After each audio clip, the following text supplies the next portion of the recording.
Merci, chers membres de la communauté. En tout cas, merci. Nous nous retrouvons encore aujourd'hui dans notre espace. Vous savez, en tout cas, c'est ici qu'on réfléchit objectivement. En tout cas, merci. N'allez alors plus jamais ailleurs. Nous devons continuer à échanger, à interagir comme nous avons l'habitude ici sur notre communauté. Alors, encore aujourd'hui, on se retrouve.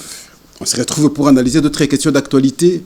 Vous savez, notre pays fait face à ce jour à une crise sécuritaire, économique, diplomatique. Et finalement, c'est le monde entier qui parle au jour d'aujourd'hui de la République démocratique du Congo. Et nous, ses fils, à ce moment-là, nous ne pouvons pas croiser les bras, moins encore se taire. Nous avons à notre niveau aussi l'obligation de temps en temps d'en parler afin de contribuer en tout cas à cet effort de son émergence. En tout cas, merci. On est encore une fois de plus ensemble. Je crois que vous aussi, vous faites la même chose. D'ailleurs, je l'approuve du fait qu'à travers vos points de vue, on comprend comment tous nous sommes engagés pour la cause de notre pays. En tout cas, merci. Vous qui êtes à la diaspora, vous, la diaspora, vous qui êtes en étranger, à l'étranger plutôt. En tout cas, merci. Nous vous congratulons, nous vous saluons, nous vous félicitons particulièrement ici parce que aussi de votre pression, nous vous avons vu comment vous avez marché et à ce jour, si vous suivez bien, en tout cas les débats dans les différents parlements à travers le monde, ils commencent à fléchir et bien entendu, de mon point de vue, votre insistance, en tout cas, change aujourd'hui beaucoup de données. En tout cas, merci. Merci pour nous.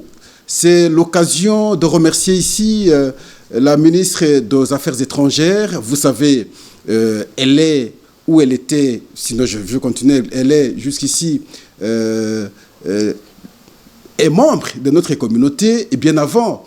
Son journaliste préféré, c'est Pascal, ça, il me l'a fait témoigner il y a quelques jours passés. Et surtout, au début, je ne la sentais pas. J'ai monté au créneau pour dénoncer sa prestation. Et finalement, elle m'a appelé pour me dire, non, Pascal, en tout cas, je vous suis de temps en temps, mais il faut comprendre, surtout, sur ce que j'ai pu trouver au ministère ici, et c'est que le pays a connu comme piège. Il a fallu alors aller stratégiquement. Mais à ce jour, je dois vous avouer, elle s'est distinguée, elle m'a convaincu, je l'ai envoyé un message, je n'ai pas encore la suite. Franchement, la diplomatie a bougé de ce point de vue. Elle mérite à ce jour aussi nos encouragements. Alors, aujourd'hui, samedi, c'est la deuxième journée de la tenue du sommet conjoint EAC-SADC qui se tient à Dar es Salaam. En Tanzanie, alors, nous vous avons parlé hier que le vendredi, c'était la rencontre entre les ministres des Affaires étrangères, bien entendu, qui devaient planifier un cahier de charges. Et aujourd'hui, c'est les présidents qui se rencontrent. Cette question, nous allons l'analyser, mais déjà, comprenez que le président de la République ne s'est pas déplacé physiquement lui-même. Il a envoyé la première ministre. Et lui participe en visioconférence. Et là, nous dénonçons un fait parce que déjà hier, le porte-parole de la présidence confirmait la participation physique du chef de l'État. Soignons notre communication, s'il vous plaît. Et nous allons analyser cette question. C'est une question en rapport avec la diplomatie. Et là, on parle de la République démocratique du Congo. La deuxième question, c'est toujours en rapport avec la diplomatie. On quitte l'Afrique, ici on se retrouve maintenant en Europe, à Genève. 47 États, membres du Conseil des droits de l'homme de l'ONU, ont adopté à l'unanimité une résolution portant enquête sur les crimes commis par l'armée rwandaise sur le sol congolais. Nous allons analyser, même si hier nous l'avons abordé très largement. CAC, Communauté économique des États de l'Afrique centrale. Là aussi, les ministres se sont rencontrés avec des chefs d'État et une résolution a été pondue en ce qui concerne la République démocratique du Congo, bien entendu, le retrait des forces rwandaises, le retrait de toutes les forces de Goma. Mais ce qui a été plus pertinent, c'est la réaction du vice-ministre de la Défense qui s'est opposé, qui a refusé d'apposer sa signature sur le texte qui a été proposé avant, où on ne citait pas le Rwanda comme responsable de tout ce que la République démocratique du Congo connaît aujourd'hui comme crime. En tout cas, merci. Nous vous informons en même temps qu'il y a les ordonnances qui sont tombées, les arrestations en même temps, particulièrement ici, le général Ndaïwel Christian, qui est aux arrêts, lui qui était quelque temps passé général à la DEMIAP. Nous allons aussi aborder cette question. Aussi, la lecture du point de vue de Vital Kamerhe à l'Assemblée nationale, qui a été facilement contredit par, le porte-parole de la 3e zone militaire, et parce que Vital Kamerhe affirmait Nyambi Boué, c'est entre les mains de M23, Youssi, c'est entre les mains de M23, Youssi, c'est pratiquement à quelques mètres de Katara. Katara, c'est à la porte de Bukavu, et donc nous devons être sérieux. Mais curieusement, ici, le porte-parole, il affirme que Pacifique Massounzou, c'est lui, le commandant, s'est déplacé, il a fait l'itinérance, il a visité, et on nous dit ici, ne nous fions pas aux rumeurs. Mais alors, c'est qu'en d'autres termes, c'est que Vital Kamerhe avancé était une rumeur. Si c'est une rumeur, d'où il a eu ça? Si ce n'est pas une rumeur, lui qui a prétendu être du Sud Kivu, qui connaissait bien l'environnement, comment il pouvait donner de telles informations à travers la tribune de l'Assemblée nationale, alors que ce n'est pas une réalité? Est-ce que ce n'est pas aussi une façon de démobiliser l'armée et de décourager la population? En tout cas, merci. On se retrouve. Nous vous aimons. On est ici. Nous devons réfléchir. Le premier point. Le premier point. La première question d'analyse. La tenue du sommet conjoint EAC-SADC à Dar es Salaam. Nous vous avons dit, le président de la République, Félix Antoine Tshisekedi, ne s'est pas déplacé physiquement. Mais il participe en visioconférence. Le président de la République a dépêché par contre la première ministre qui est allée participer à ce sommet. L'objectif du sommet, c'est harmoniser les vues entre les deux organisations afin de trouver solution à la question de l'Est, à la question des Goma, à la question de l'insécurité, à la question de l'agression, à la question des tueries, à la question des massacres, à la question du génocide. Pourquoi? Parce que EAC, composé, comme nous vous avons dit, des pays de l'Est, c'est là qu'il y a des nélotiques. Pour eux, d'abord, la République démocratique du Congo devrait échanger avec le M23. Cette position, c'est la position du Rwanda. Et vous le savez bien, nous vous l'avons démontré autant de fois. Une position refusée, bien entendu, par le président de la République. Parce que pour la République démocratique du Congo, le M23, c'est la composition d'éléments rwandais. Et aujourd'hui, c'est avéré avec la présence constatée par tout le monde et avec des crimes clairs commis par les militaires rwandais sur le sol congolais. Il est de bonne logique, cette fois-là, d'échanger directement avec le Rwanda. Et voilà pourquoi, dans le cadre de la SADC, on a bien voulu que nous puissions échanger, la République démocratique du Congo échange plutôt avec le Rwanda. Alors maintenant, les deux organisations qui ne voyaient pas les choses de la même manière doivent échanger ensemble. La première ministre arrive. Et finalement, dans la salle, c'est Paul Kagame qui entre et salue tout le monde, serre la main de la première ministre.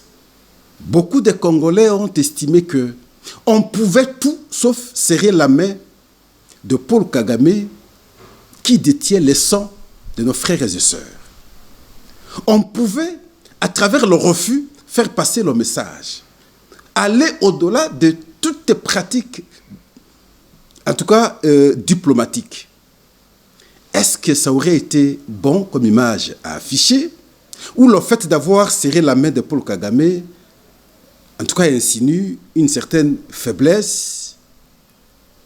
Mais de mon point de vue, j'aurais bien voulu ne pas serrer la main de Paul Kagame, comme a fait le vice-ministre de la Défense lors du sommet des CEAC. Vous allez suivre son propos, comment il avait refusé d'apposer sa signature sur le texte. Regardez l'image de la première ministre. Et Paul Kagame appose même sa deuxième main sur elle.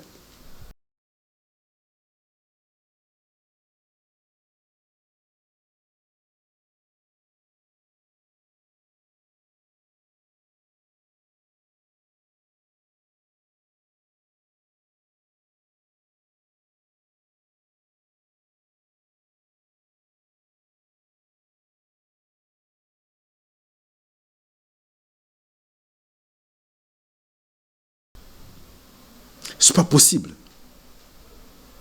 C'est pas possible. C'est pas possible. Alors, voilà. Vous avez suivi. Je pense qu'on peut dénoncer. Même si dans la diplomatie, on peut donner l'impression d'être d'accord alors qu'on n'est pas d'accord. Mais le cas qui nous oppose avec le Rwanda nécessite avoir certains agirs.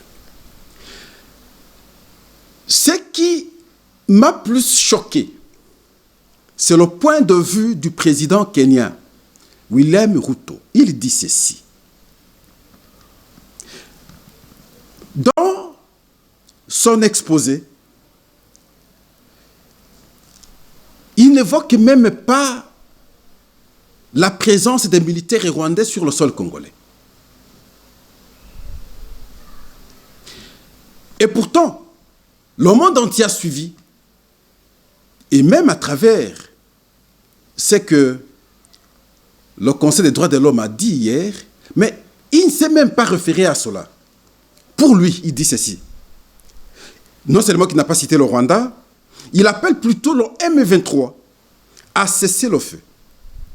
Les forces de la RDC à cesser toute mesure de représailles. Le cessez-le-feu immédiat est le seul moyen de créer des conditions nécessaires à un dialogue inclusif et à la mise en œuvre d'un accord de paix global. Mais comment on aura la paix globale à partir du moment où vous ne savez pas identifier l'élément perturbateur, l'élément dangereux dans ce conflit? Parce que pour la République démocratique du Congo, nous exigeons d'abord le retrait immédiat du sol congolais de tous les militaires rwandais. Le retrait de tous les militaires, qu'on parle entre guillemets de M23 comme ils veulent bien parler, des Rwandais, immédiatement quitter alors la ville de Goma. Il faut des sanctions claires contre les agresseurs de notre État. Parce que vous savez bien qu'il y a eu des accords qui ont été signés à son temps à Addis Abeba qui disent ceci. Accord de paix d'Addis Abeba signé le 24 février 2013. Aucun pays, aucun autre pays de la sous-région ou de la région ne peut appuyer une quelconque rébellion contre notre État. Mais le Rwanda a violé. Je ne sais pas si la première ministre... Bon, je sais pas. Mais il faut avancer de tels arguments pour que non seulement qu'on se limite à apprécier la question actuelle, mais qu'on démontre en même temps que, même dans les accords passés, regardez ce que le Rwanda fait en train de violer. Et donc, nous attendons des sanctions très fermes contre le Rwanda.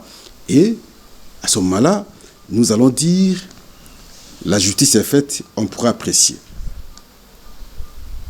Je vous avais démontré hier que nous partions un peu déséquilibrés parce que les pays... de EAC sont plus nombreux et sont ces pays-là qui veulent à tout prix que nous puissions échanger avec le M23 directement, alors que les pays de la SADC sont moins représentés par leur président. Si on passe par le vote, par des voies démocratiques, les autres risquent maintenant de s'imposer sur la volonté qui consisterait qu'on échange avec le Rwanda directement. Mais là, il n'y aura pas un échange direct entre la RDC et le Rwanda, mais on est en train de planifier de planifier et voir ce qu'on pourra faire par la suite. Bien avant, hier alors à Genève, 47 États, membres du Conseil des droits de l'homme de l'ONU, ont adopté à l'unanimité une résolution portant enquête sur les crimes commis par l'armée rwandaise sur le sol de la République démocratique du Congo. C'est la première fois qu'on ait une condamnation claire. On n'a pas mâché des mots, on n'a pas spéculé. On est allé droit au but. Tous les intervenants, tous nous avons suivi hier, chaque pays représenté plutôt, savait identifier le responsable de cette crise, savait les nommer comme tels. Et on parlait clairement le Rwanda et ses crimes. Des violations des droits de l'homme.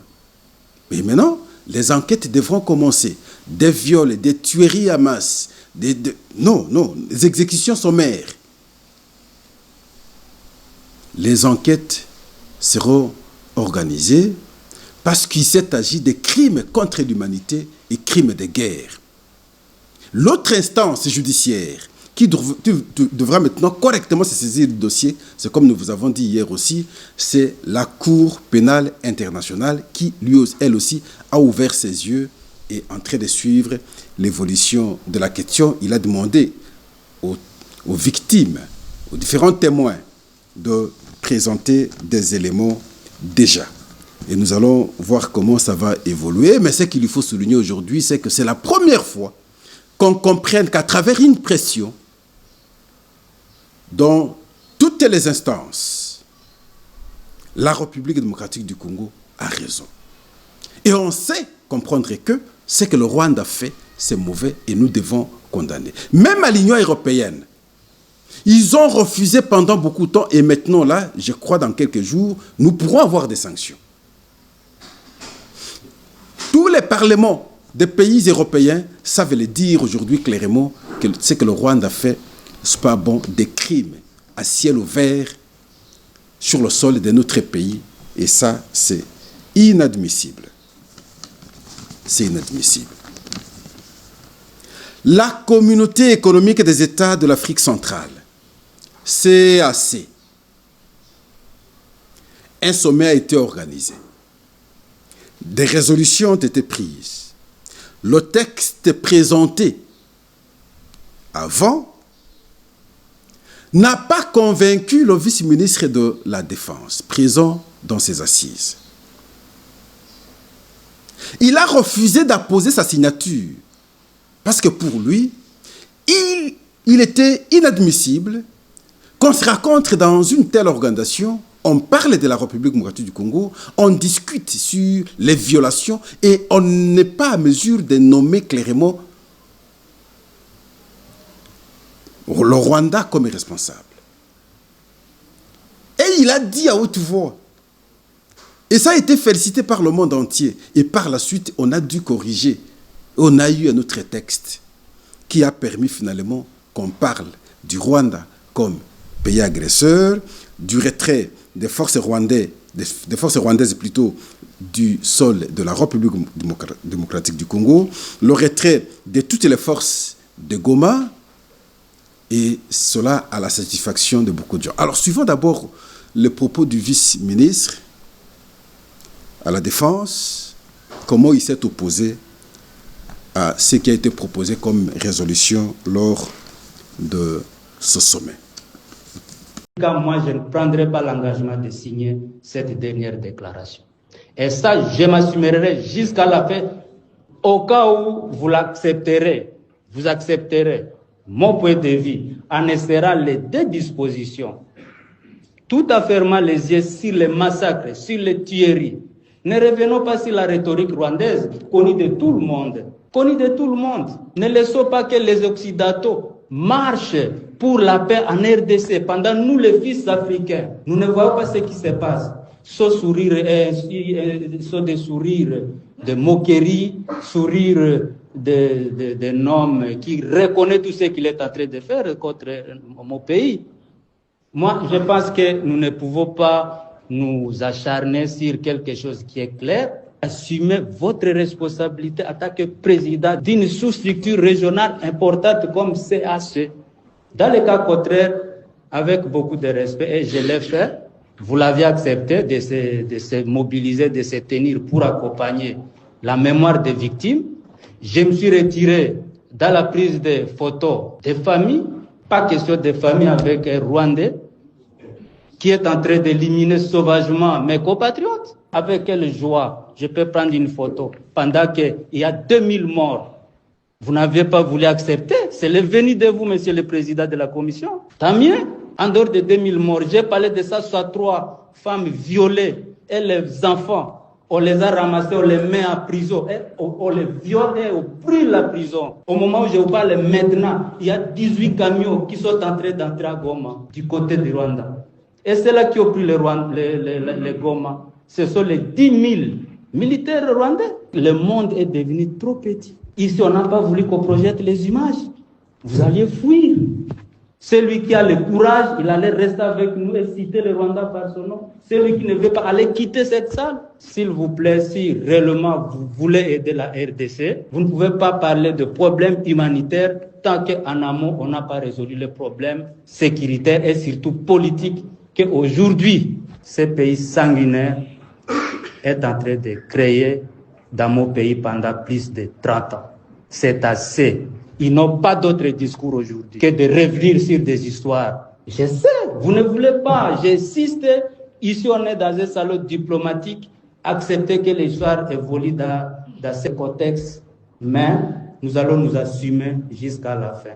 Avec beaucoup de respect à vous-même, président de la commission, et au président du CA, je pense que la République démocratique du Congo ne va pas signer cette dernière déclaration pour ne pas attériner et accepter la barbarie rwandaise sur le sol congolais. Au nom de mon pays que je représente aujourd'hui, dans un contexte troublant, qu'aujourd'hui l'Afrique ne puisse pas nous accompagner, je pense que la bonne manière est de ne pas endosser ces rapports qui semblent être des rapports muets. Et je m'assumerai jusqu'à la fin. Je ne peux en aucun cas endosser la responsabilité qui me revient dans cette réunion des ministres de Défense.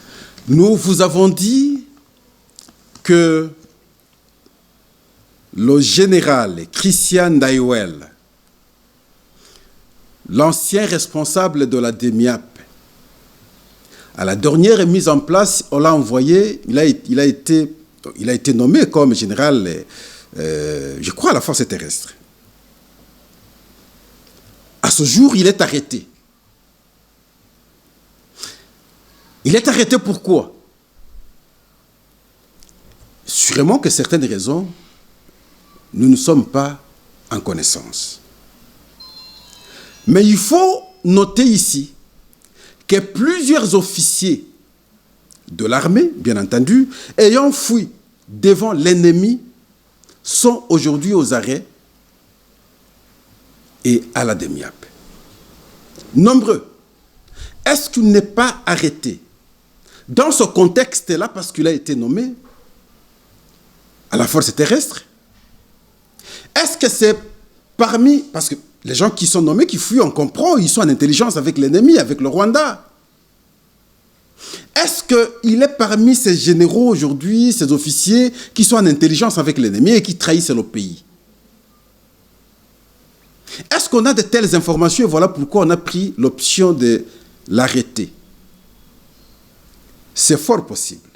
Mais parce qu'il est parfois difficile à pouvoir comprendre que avec tout ce que nous avons comme nombre d'éléments militaires, avec ce que nous avons comme armement aussi, même si on pouvait perdre, mais de la manière, à un certain moment, je parle bien à un certain moment, que nous perdions des villages et des cités face à l'ennemi, ça interpellait. On suivait les points de vue des militaires au front. Comment ils accusent, sinon ils accusaient leur commandant qui les désorientait dans la manière de s'engager au combat. Et cela, visiblement, ils étaient à l'intelligence avec l'ennemi en trahissant le pays. Est-ce que c'est dans ce contexte-là qu'on a arrêté plusieurs officiers qui ont fui? Parce que c'est inimaginable, par exemple, ce qui s'est passé à Goma. Vous êtes officier. C'est vous qui commandez les troupes. Vous fouillez et les troupes restent. Et les troupes résistent. De la manière où les troupes avaient résisté, si au moins les commandants étaient aussi sur place, je crois que les choses allaient se passer autrement. Donc, visiblement, on comprend qu'ils sont en intelligence avec l'ennemi. Et voilà pourquoi, à cette phase, de mon point de vue, on commence à passer à l'identification de ces éléments dangereux contre la nation. Mais malheureusement, qui ont des responsabilités très élevées dans l'armée. Non, que Dieu, le Tout-Puissant, protège ce pays. Nous sommes très suffisamment infiltrés. Cette infiltration, pas forcément que par les étrangers identifiés comme tels, même les fils du pays sont en intelligence avec l'ennemi. Le cas de Nanga et le reste de Franck Diongo. On lui pose une question difficile de condamner le Rwanda, difficile de parler de l'agression, difficile de dire qu'on a tué ses frères. Mais demain, il va encore revenir prévaloir être défenseur de la population. Quelle honte! Franck Diongo, quelle honte! À son temps, je m'en souviens, le débat que j'avais eu avec lui, quand Daniel Asselo était encore au ministère de l'Intérieur, il s'attaque à Daniel Asselo. Et je comprends comment ils étaient déjà en intelligence avec les ennemis. Je comprends, en fait. Et je lui ai répondu à son temps, je lui ai recadré. Et je comprends aujourd'hui, Franck Diongo. Est-ce que vous aurez encore le courage de m'affronter? Je suis là, Pascal. Ton propos t'a trahi. Aujourd'hui, tu deviens défenseur des Rwandais. Défenseur de Paul Kagame. Il ne sait même pas parler contre Paul Kagame. Il n'accepte même pas que on a massacré les gens, les Congolais à Goma. Il nie tout. Il protège le Rwanda, il protège Paul Kagame, il protège les militaires rwandais, il protège tout, il protège le M23, donc ils n'ont rien fait. Et demain, il va encore venir ici. Moi, je suis l'héros vivant. Moi, je suis... Non, toi, tu n'es pas héros vivant. Tu es un traître du pays. Franck Diongo, c'est un traître du pays. Et ça, nous allons savoir le dire de temps en temps. En tout cas, merci. Et voilà, beaucoup de ces officiers sont arrêtés. Et Christian Ndaïwel est arrêté également. Et je crois que le travail d'identification des infiltrés, des éléments dangereux, des éléments nuisibles, devra continuer. En tout cas, merci. Nous voulons informer ici qu'une note diplomatique a été envoyée par les États-Unis au Kenya, au président du Kenya, William Ruto, indiquant que la stabilité dans la région exige le retrait des soldats rwandais du sol congolais. Là, c'est les Américains. Et ils ont promis bientôt des sanctions contre certaines personnalités rwandaises et certaines personnalités congolaises. Et lorsqu'on a parlé de personnalités congolaises, les gens ont spéculé. Mais n'oubliez pas que Nanga, c'est une personnalité congolaise. N'oubliez pas que Bissi, moi aussi, c'est un Congolais. Ils ne sont pas des Rwandais. Mais ils prennent fait et cause des Rwandais. En tout cas, ce pays, notre pays, il mérite être défendu très normalement. J'encourage un fait ici. Les jeunes membres des forces du progrès de l'UDPS. Félicitations, parce qu'ils se sont enrôlés massivement dans l'armée. Je dis bien massivement dans l'armée. Les forces du progrès. Non, les Congolais sont plus que déterminés aujourd'hui.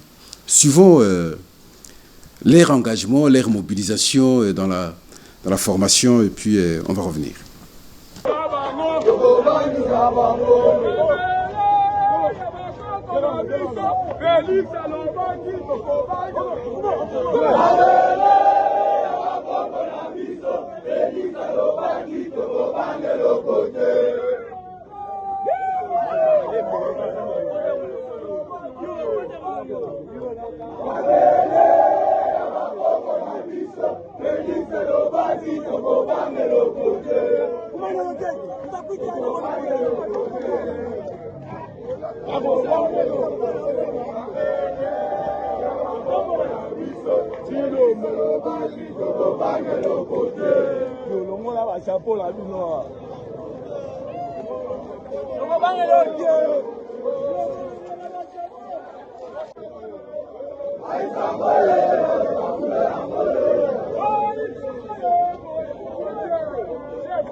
Vital Kamerhe, le président de l'Assemblée nationale.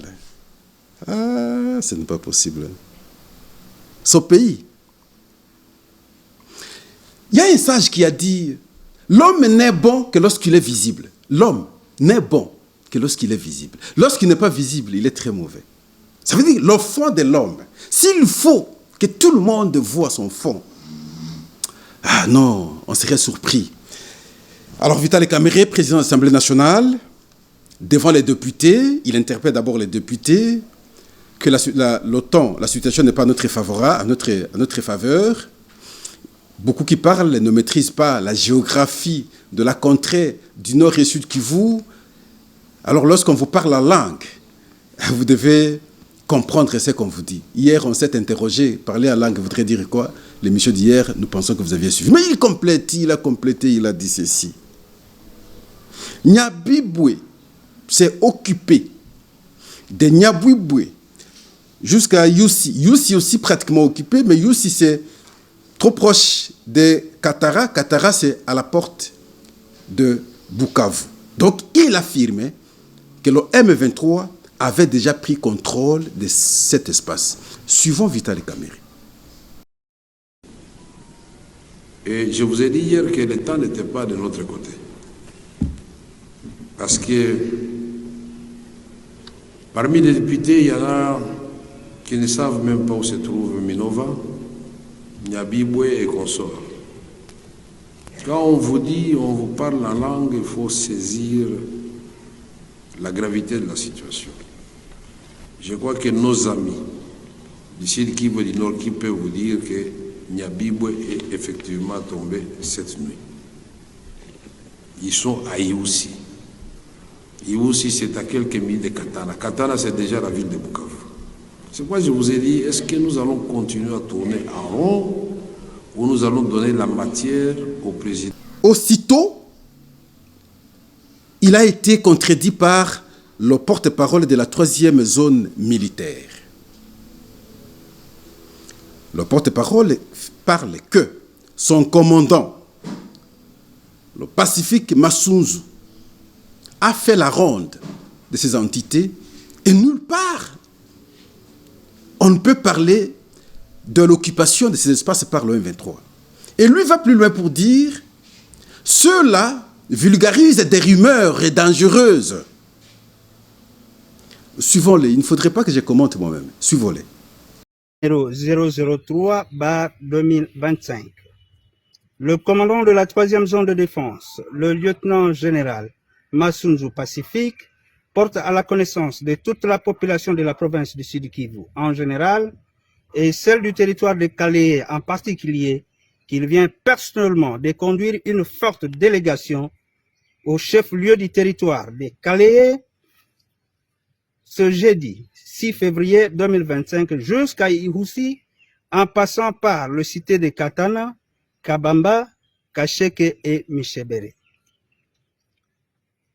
Cette tournée sur toute la ligne des fronts a comme objectif de couper court aux rumeurs propagées par l'ennemi faisant état de l'occupation de l'armée rwandaise et ses pantins du M23 de cette entité administrative. Les forces armées de la République démocratique du Congo sont prêtes et continuent à assurer la sécurité de toute la population, sans distinction aucune, ainsi que la défense de l'intégrité du territoire national, à ce qu'aucun centimètre de la République démocratique du Congo ne sera laissé au profit de l'armée rwandaise et ses supplétifs de l'AFC et M23. Nous appelons toute la population de la province du Sud Kivu en général et celle de la ville de Bukavu en particulier au calme et à faire confiance à son unique armée, le FARDC, et de ne pas prêter oreille aux messages mensongers propagés par l'ennemi de la République dans les réseaux sociaux et ne jamais le relayer sous quelque forme que ce soit. Nous profitons de cette opportunité pour remercier tous les compatriotes congolais, toutes catégories confondues, engagés pour la paix et qui soutiennent leur armée de diverses manières. Fait à Bukavu, le 7 février 2025, Major Nestor Mavudissa, coordonnateur SIFA et porte-parole à la 3e zone de défense. Alors, maintenant nous nous posons la question. À Vital Kamerhe d'abord. Qui est ici l'ennemi de la République démocratique du Congo alors? Comment vous qui êtes de la contrée parce que vous maîtrisez la géographie de l'espace, pourquoi avoir fait de telles affirmations? Vous qui avez de relations, des connaissances, des amis, ainsi de suite, qui sont là, parce que vous aviez refusé aux autres ce pouvoir d'avoir des connaissances. Mais comment vous avez donné des mauvaises informations? Est-ce que vous faites partie de ceux qui propagent des rumeurs en faveur du M23? On aurait l'impression que cela on aurait l'impression que cela est vrai. Parce qu'une personnalité comme vous, président de l'Assemblée nationale, lorsque vous avez l'information, mais vous pouvez mener des contre-vérifications. Même pas appeler ceux qui sont sur place à Bukavu. Même pas appeler ceux qui sont sur place à Nyabibwe. Mais comment du coup vous passez à la tribune de l'Assemblée nationale en tant que président faire de telles affirmations qui vont dans le sens de décourager les militaires et de faire peur à la population? Et j'avais dit lors de l'émission passée, mais ça permet même au M23 de croire, prendre Bukavu très facilement. Ce qui restait, c'est à nos militaires sur place là de désarmer et se retirer, se dire non, ces gens sont déjà à Bukavu. Et ce qui faciliterait alors le M23, le passage sans difficulté jusqu'à Bukavu. Alors que, en fait, quand c'est vrai, c'est faux, plutôt les militaires nous démontrent le contraire. Ce pays, nous devons l'aimer. Nous devons l'aimer. Ce n'est pas tout le monde qui l'aime. En tout cas, merci. Nous pensons que nous pouvons nous arrêter ici pour aujourd'hui, week-end. Demain, dimanche, sauf exception. Sinon, on se retrouve le lundi. Comme toujours et comme d'habitude, pour continuer nos analyses sur les questions d'actualité. Nous vous prions de partager l'émission. Nous vous prions que nous soyons encore plus nombreux. Nous insistons, c'est toujours bon de nous écrire. C'est de cette façon que nous comprenons, et le monde entier comprend la participation de chacun sur ce qui se passe dans notre pays. Soyons nombreux, multiplions-nous. Soyons encore plus nombreux, c'est très important. Ici, on ne danse pas les hommes. Ici, on ne parle pas des individus inutilement. Ici, on défend le pays. Et là où nous n'aurons pas bien n'articuler, sinon insister. À travers vos commentaires, vous allez nous aider. Au prochain numéro, nous allons perfectionner. Et c'est comme ça qu'on avance. Nous ne sommes pas des piques de la Mirandole. On ne connaît pas tout. Nous connaissons. Vous nous complétez et nous nous complétons. Et c'est de cette façon qu'on a des petites connaissances. En tout cas, merci. Au revoir.